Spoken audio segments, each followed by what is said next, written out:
Would you like to learn about 2 unique cryptocurrencies that are likely to 50 to 100x your money by the end of the bull run? Would you also like to know why I think the cryptocurrency market is going to crash hard in Q1 2022 with reasons? If so, you are going to love this video. My name's the Suppoman, your superhero of 100x gems. If you love content like this, make sure you smash a like on this video. You subscribe to Team Suppo, and let's see if we can get this channel to 100k by the end of this month. If you subscribe, make sure that you say to me, I am new and have subscribed, and I will respond to you. And it's only me responding to you if there is a grey border around my username. All those people saying WhatsApp me are scammers. Do not fall for it. I'll never WhatsApp you. And don't forget to hit that bell notification, because timing is everything. My last video was about my Q4 2021 cash out plan, where I plan to go 95% into stable coins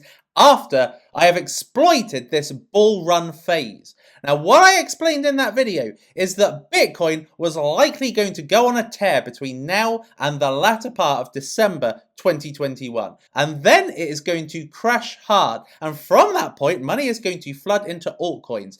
I plan to exploit both money-making opportunities in order to be rich before it all crashes. But why will it crash? Every time Bitcoin has hit euphoria stage, it is followed by a steep drop. It happened in 2011. The sentiment went from euphoria all the way down to despair. It happened in 2013, where the sentiment very, very quickly went from euphoria down into despair. Then in 2017, after euphoria was hit in December, in January, we had got into pessimism stroke anxiety stage, which further went into despair and a long-term bear market. Now, a lot of people are saying, Superman, it's not going to happen this time. Things have changed. There is more institutional investment now than ever. There's more global acceptance. It's going to be different this time. So why will there be a bear market in Q1 2022, in my personal opinion? Well, first of all, because I expect towards the end of the year, there's going to be the biggest ever retail and institutional FOMO going into Bitcoin and cryptocurrency. And it's going to culminate in the biggest buy the rumor, sell the news event.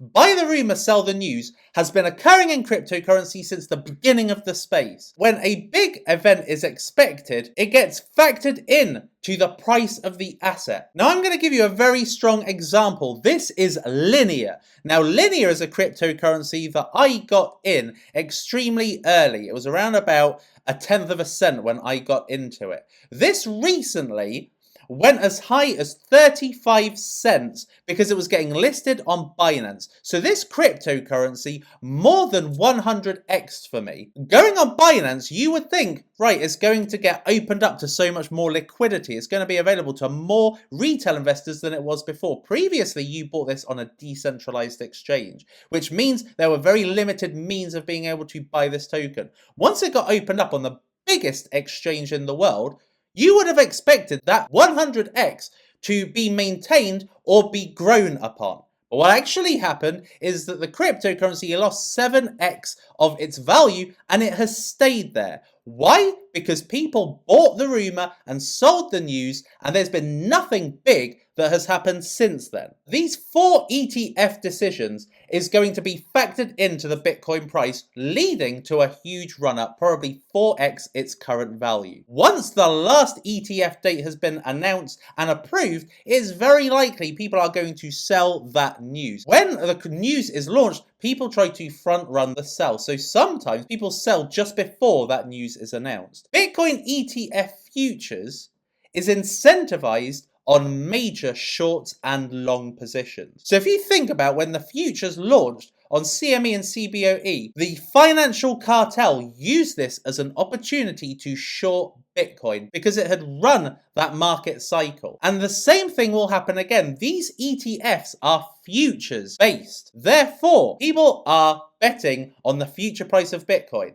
Now, at the end of such bullish news, what is the likelihood they are going to be shorting on that basis? Traditional financial analysts we'll be looking at how Bitcoin does when it reaches euphoria stage, and from that point it seems like the only way should be down. Now Bitcoin always experiences a huge drop after euphoria. What then happens is we get a secondary pump. So typically Bitcoin will hit a violently high price. And then after euphoria has been hit, Bitcoin price is going to dramatically dump. And then there is typically a correction pump. So what happens is the price goes right down. People are bullish. They're thinking, right, the price has gone super low. I am going to buy it up because it could reach its all-time high. What happens after that is an even bigger, more long-term sustainable drop. There is going to be a Bitcoin peak. Then altcoins are going to peak. Then money flow is going to go back into Bitcoin. And then Bitcoin and altcoins are going to mirror each other. They're going to go down and they're going to go down hard. But altcoins are going to go down harder than Bitcoin. Bearish journalism. When the price drops, and this is what's happened every time, there will be bearish journalism. Right now, we are seeing positive journalism. We are seeing people saying Bitcoin could reach this high, Bitcoin could reach that high. Ethereum's reaching new all-time highs. Gaming projects are going up. Meme tokens are going up. There is just a wave of bullishness in the market. But when there is bearishness, it turns on its head and people are in despair. So for instance, going back to 2017, Bitcoin hit its top 17th of December 2017. Where we saw one of the biggest drops was right here between the 28th of January and the 5th of February. What caused a 50% decrease in the price of Bitcoin? It was articles like this. The CFTC subpoenas Bitfinex. Facebook bans all cryptocurrency advertising. And you can see that both of these events happen on the same day. Look, the 30th of January, the 30th of January. Two very, very bearish incidents happen on the exact same day, almost like it was coordinated. Now, after that dip, there was a secondary peak where the price of Bitcoin went up to over $11,000. This was in early March. And look what happened to cause another huge dip. So the price went from 11,500 down to 6,600. Why? Because you had more bearish news. You had this. Bitcoin price hits 2018 lows because of 400 million Mt. Gox sell-off. Japan punishes 7 cryptocurrency exchanges over regulatory lapses. Bitcoin drops 10k following SEC warning and Binance hack rumors. Google bans cryptocurrency advertising. Bitcoin slumps. And you can see here, look, March the 8th, March the 8th, March the 7th, March the 14th. So all of these happened within a space of a week, and all of these contributed to causing Bitcoin to halve in price. And why? Because the market is very, very fickle. And journalists want to get hits, they want to get traffic. So what they do is they see the price and then they write something that makes that price get damaged even more, and then more people go to look at their articles. So you will see a string of bad news. When the market is bullish, journalists make a lot of money finding outrageous price predictions. And in a bear market, journalists get more traffic and more money spreading bad narratives. And I expect for another host of narratives to come up in Q1 2022, such as regulations, tether FUD. I mentioned in the last video about the economy being propped up by the stimulus checks, and we are going to see the brunt of that in 2022. So that is another narrative that could be behind the bearish journalism that we'll see. And something that you must always remember is that crypto is 100% people and emotional orientated. When the market is bearish, people feel upset, disappointed, despondent, and as a result of that, despite how bullish they were feeling, they then turn to bearish, and they are very fickle. Crypto is all about speculation. It's all about trying to predict which cryptocurrency is going to go up. But when we are in a bear market, all people are thinking about is selling their cryptocurrencies and how much is it going to go down. So what did you think of what I've spoken about? Do you think there is going to be a bear market in 2022? I'd be keen to hear your thoughts. A disclaimer, I am not a financial advisor, and all cryptocurrency investments are risky. Make sure you do your own research, and all views and predictions expressed here are personal opinion and for educational purposes. Now, the crypto gaming market is absolutely soaring. Most of the crypto games seem to be in huge, heavy profits right now. We are seeing some heavy percentage gains being made. And Ghostbuzz was one that I brought you in my last video. Ghostbuzz actually 150x'd from its IDO price, 182x if you got in at private sale price. Now it is sitting at 60x, so it just shows you the health of that market. And meme coins are exploding. In my last video, I showed you that meme coins were actually less relevant than they were back in April, May time. And now we can see the relevancy in the previous meme coin season back in April is half of what it is right now. I don't like to cover meme coins. The reason why is purely because they have such a short attention span. It is not a price built on fundamentals. It's a price built on pure speculation. And people are trying to front run the price going up, and people are trying to front sell the price going down. So that causes huge volatility in the increase and huge volatility in the decrease. Now, a cryptocurrency that I do actually think is probably a worthwhile buy for a kind of mid-risk portfolio is Flocky Inu. Doge and Shiba are already in the top 10. Shiba was the success story of the meme coin narrative earlier this year. But the current winner appears to be Flocky Inu. Now, I have personally been to London twice in the last couple of weeks, and all I have seen is these missed Doge by Flocky. They are aggressive with their marketing. And the thing is that when you get a trending subsection of a popular narrative, it tends to do very well.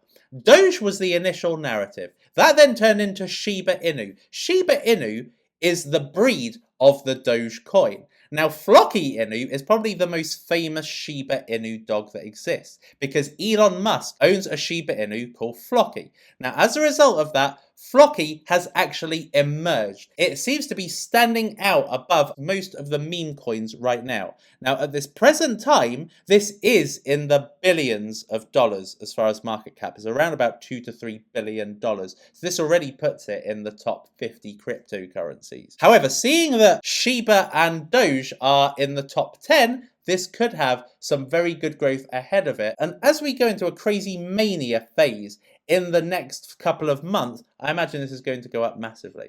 This is one that is quite speculative at the moment. This is Suzuki Inu. Suzuki Inu at this present time is got 10 zeros before a number. That means there is a lot of gains potential. This has got massive amounts of volume. If we have a look at the historical data, we can see that this is either 7 or 8 figures in volume, which is very, very high liquidity, and it's not been around a lot. It's only made around about a 30x from its opening price. Now, a 30x, typically I don't touch anything that has already had its explosion. However, this is trending quite high on DEX tools at the moment. It seems to be the kind of flavor of the week.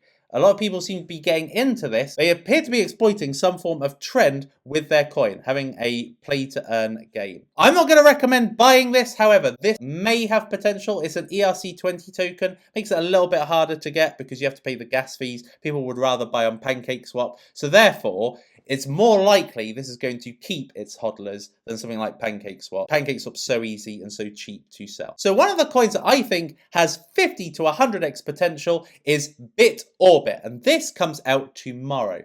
So what is BitOrbit? BitOrbit is a deflationary, decentralized Patreon for creators, and it's built on Velas. So Patreon is a service used by content creators to monetize exclusive content. So let's say a YouTuber that's a very, very popular YouTuber doesn't get a lot of money from advertising, so they create special videos to get paid more money by subscription members. That is what Patreon is. People pay a certain amount on a monthly basis, or they give one-off payments for exclusive content, and that is an additional form in which content creators get money.